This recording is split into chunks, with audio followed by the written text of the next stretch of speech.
So hello everyone, welcome to my Facebook page. তো আজকে ছিল 29শে নভেম্বর। আজকে একটা প্রচণ্ড ভাইটাল ডেট ছিল সবার জন্য, প্লাস আমার জন্য। আজকে প্রচুর হ্যাট্রিক একটা দিন গেছে। তো সেম সকালবেলা ঘুম থেকে উঠে বাড়ি থেকে বেরিয়ে লোকেশনের উদ্যোগে চলে গেছি। ফার্স্টে স্টুডিওতে গিয়ে ব্যাগ প্যাক করে অ্যাসিস্ট্যান্টকে নিয়ে লোকেশনের জন্য বেরিয়ে পড়েছিলাম। তো আজকে আরেকটা ঘটনা ঘটে। তো পুরো ভিডিওটা তো আমার এমনি অনেকটা বড় হয়ে গেছে, তো এর মধ্যে অনেকটা ক্লিপ আছে মেকআপে যেগুলো আমি অ্যাড করতে পারিনি। আর একটা ঘটনা ঘটেছে খুব বাজে, সেই ঘটনাটাও তোমাদের সাথে নেক্সট ভিডিওতে অবশ্যই শেয়ার করব। তো এরকম দেখো, আমরা দুজনে মিলে বেরিয়ে পড়েছিলাম। আর এখানে গেছিলাম তোমার বেলগাছিয়া মেট্রো থেকে গেছিলাম। বেলগাছিয়া মেট্রো থেকে মেট্রো ধরে আমরা চলে গেছিলাম টলিগঞ্জে। প্রথম কথা, আমাদের সেই আগের দিনের ব্রাইডের যেই হেলদি বৃদ্ধি লুকটা দেখেছো, সেই ব্রাইডেরই আজকে ছিল তোমাদের ভাত কাপড়ের অনুষ্ঠানের লুক। তো ওই লুকটাই ফার্স্টে আমার করার কথা ছিল। সকাল 10টায় কল টাইম ছিল, সকাল 10টায় আমরা পৌঁছে গেছি একদম পাক্কা। তো প্রথমে দেখো মেট্রোর মধ্যে অনেকটা ভিড় ছিল। তো ওখান থেকে পুরো টলিগঞ্জ মেট্রোতে আমরা নামি। নেমে আমাদের আগের দিন ভেন্যু ছিল চৌরাস্তা মোড় থেকে আরেকটা অটো ধরে তারপর মেট্রো থেকে নেমে গেলাম। দেখো এখানে আমাদের একটা চৌরাস্তা, আমরা দুজন মিলে গেছিলাম সেই ডেটটায়। তো ওখানে গিয়ে যেহেতু গ্রুমের কাজ ছিল, তাই আজকে অ্যাসিস্ট্যান্ট নিয়ে গেছিলাম। তো আগের দিন গ্রুমের লেট হয়ে গেছিলো বলেছিলাম বলে, তাই আজকে অ্যাসিস্ট্যান্ট নিয়ে গেছি। তো ফার্স্ট অফ অল এখান থেকে আমরা একটা অটো ধরে নেবো। অটো করে যাব বললামই তো চৌরাস্তা মোড় অবধি। আর প্রচণ্ড ঠান্ডা লেগেছে, এমনিতেই শরীরটা খারাপ, কারণ কন্টিনিউ ছিল কাজ।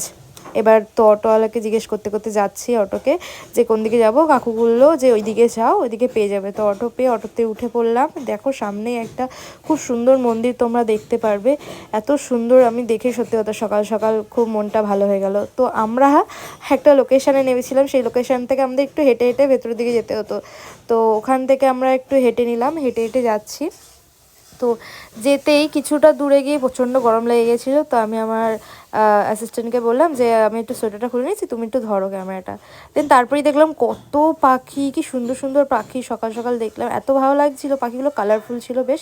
আরেকটা কেসেসটা এখানে দেখো, রাস্তা খুঁজে পাচ্ছিল না, গুগল ম্যাপে দেখাচ্ছে এখানেই। তারপরে আমাকে অ্যাসিস্ট্যান্ট বললো যে এইদিকে চলো দি, এখানে রাস্তা আছে মনে হয়। হ্যাঁ, সত্যি গিয়ে দেখি যে একটা সরু গলি আছে, এখান থেকে যেতে হবে। তো এখান থেকে আমরা চলে গেছি। তারপর আমি ওকে বলছিলাম কোন দিকে যাবো, ওইদিকে সোজা যাবো না পাশের দিয়ে যাবো। তো তারপরে দেখাচ্ছিলো লোকেশন যে পাশে। তো এবার ভেন্যুতে ঢুকে গেছি। ভেন্যুর সামনেই দেখো কত সুন্দর ডেকোরেট করেছে, আর ভেন্যুটা খুব সুন্দর, মানে মারাত্মক সুন্দর। এখানে আরও অনেক কিছু হয়, অনেক সারপ্রাইজ বসেছিল, আমি জানতামও না। ভিডিওটা নর্মালি করছিলাম, করতে করতে দেখি যে আরও জিনিস জানতে পারি, যে এর পাশেই ছিল আমাদের সৌরভ গাঙ্গুলির বাড়ি। আর ওনার গাড়িটা দাঁড় করা ছিল, ফার্স্ট যে গাড়িটা ছিল সেই গাড়িটা ওখানেই দাঁড় করানো ছিল। পরে তোমাদের ভিডিওতে দেখাচ্ছি, দেখো কি সুন্দর ডেকোরেট করেছে। তখনও অবধি আমরা জানতাম না এই জিনিসটা। তো তারপরে এখানে আমরা কনফিউজ হয়েছিলাম লিফট থেকে যাব না সিঁড়ি থেকে যাব। তো অনেকক্ষণ দাঁড়িয়েছিলাম এখানে। তারপরে দেখলাম ফ্লাওয়ার কিছু, প্রথমে যাচ্ছিল রিয়েল ফ্লাওয়ার, কিন্তু তারপরে আমি আর আমার অ্যাসিস্ট্যান্ট দুজনেই বোকা হয়ে গেলাম। ও বলছে যে না দি, এটা রিয়েল না। তো তারপরে আমরা কি করলাম, ব্রাইডকে কল করলাম। ব্রাইড বললো একটু সোজা এগিয়ে আসো ওপরের দিকে, ওই দেখো পিঙ্ক কালারের কুর্তি পরে দিদি দাঁড়িয়ে রয়েছে। তো খুব সুন্দর ডেকোরেট করেছে জায়গাটা, আমার তো খুব পছন্দ হয়েছে। তারপরে এখানে একটা আঙ্কেল নিতে আসে আমাদেরকে, বলছে ওপরে এসো, ওপরে মেকআপ আর্টিস্টের রুম রয়েছে। তো এই জায়গাটার পেছনে ওই যে দেখো ওখানটা গাড়িটা দাঁড় করানো রয়েছে একদম ওই দিকে। আর এখানে পুলটার ওপাশে দেখতে পারবে কি না জানি না, বাট আমি তখন দেখে আমার খুব ভালো লাগলো যে যাক, কিছু একটা ভালো সকাল সকাল এত সুন্দর দেখলাম। যাই হোক, তারপরে পুলের মধ্যে সব ফ্লাওয়ার সাজিয়ে রেখেছে। তো তারপরে ওখান থেকে সাইডে সবাই ভাত খাবারের যেখানে অনুষ্ঠানটা হবে সেখানটা আমরা একবার ভালো করে ঘুরে দেখে নিলাম যে কীরকম কী লাগছে। তো এখান থেকে গিয়ে আমরা পুরো জায়গাটা দেখলাম। এখানে আসার রাস্তাটা ছিল, আমরা পাশের ঘরের পাশের দিয়ে আসলাম। তো জায়গাটা দেখো কত সুন্দর, মানে খুব সুন্দর। আমি ওকে বলছিলাম দেখ এখানটা খুব সুন্দর, এখানে বসে বসে তুই সারাদিন আরাম করতে পারবি, সারাদিন এনজয় করতে পারবি। আমি নেক্সট লোকেশানগুলো ঘুরে আসবো, তারপরে তুই এখানে, মানে তুই এখানে একা ফিল করবি না, আমাদের যে ফটোগ্রাফার দাদা আছে তাদের সাথে তোর দেখা করে দিচ্ছি। তো ওকে সেই জায়গায় আমরা বসিয়ে দিয়ে চলে গেলাম। এখানে আমি একটু ভিডিও নিয়ে নিচ্ছিলাম, কি ভালো লাগছিলো দেখতে। তো যাই হোক, তো ভিডিও নেওয়ার পর আমি ওরও একটা ভিডিও নিলাম। আমি বলছি নিয়ে এবার তুইও মজা কর, তুইও একটু ভিডিওতে আয়। তো ও বলছে দেখো ওখানে একটা আয়না আছে। তো এবার আয়নাটার ওখানে গেলাম, দেখো আয়নাটা কি সুন্দর অ্যাস্থেটিক না? হ্যাঁ সত্যি খুব সুন্দর লাগছিল। তো ওর জন্য আয়নাটার সামনে গিয়ে একটুখানি নিজেকে দেখলাম কেমন লাগছে। সকাল সকাল বিভৎস অবস্থা, যাই হোক। তো দেখো তারপরে আমি চলে গেলাম ঠিক যেখানে সাজানো হবে সেখানে সেট আপ করে নিলাম সব, আমি আর আমার অ্যাসিস্ট্যান্ট মিলে গুছিয়ে নিলাম। দিন ব্রাইড এলো, এসে আমরা তাড়াতাড়ি পৌঁছে গেছিলাম অনেকটা টাইম আগে। তো তারপরে দেখো ব্রাইডের মুখেই শুনে নাও যে কিরকম কি সাজতে চাইছে। হলদি বৃদ্ধি লুকটা কেমন লেগেছে একটু? বৃদ্ধিটা তো আমার খুবই ভালো লেগেছে। এবার গায়ে হলুদেরটা সময় কম ছিল, কিন্তু তার মধ্যেও যেটা হয়েছে খুব সুন্দর হয়েছে। মানে একদম ডিফারেন্ট হয়েছে দুটো। আজকে আমি একটুখানি মানে সাটল একটু কম কম মানে মেকআপ এরকম কিছু। আচ্ছা, কম মেকআপ। আর হ্যাঁ। চোখটা? চোখটাও তাই, চোখটা মানে লাইট, একটু লাইট।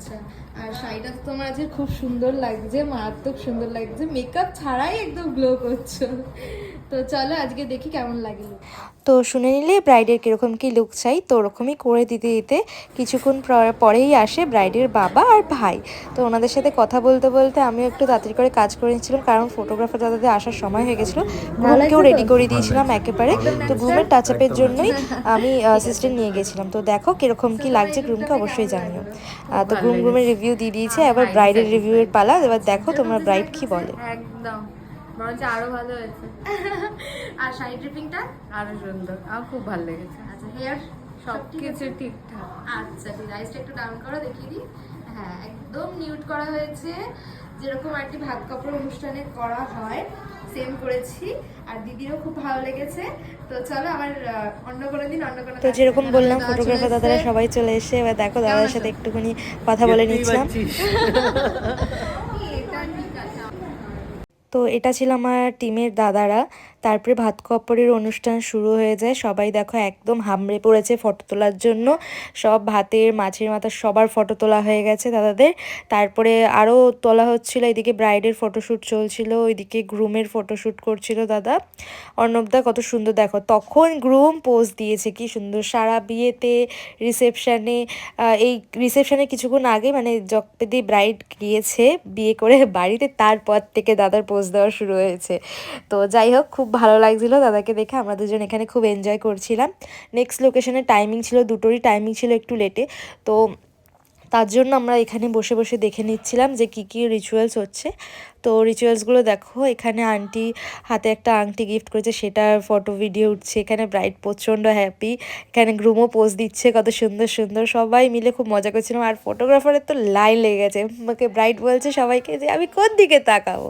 তো এই জায়গাটা খুব এনজয় হয়েছে সত্যি বলতে। দিদিরা, ফটোগ্রাফার দাদারা সবাই খুব ভালো, খুব মিশুকে। আর সবাই বলতে গেলে আমার মেকআপের অনেক অনেক প্রশংসা করছিল। তো আমি ভিডিওতে একটাই কথা বলতে চাই, এরকম ক্লায়েন্ট পেলে আমরা মেকআপ আর্টিস্টরা সত্যি খুব ধন্য।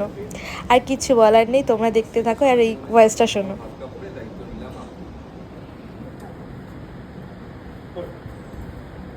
তো শুনেই নিলে দাদা আমাদের দিদির ভাত কাপড়ের দায়িত্ব নিয়ে নিয়েছে।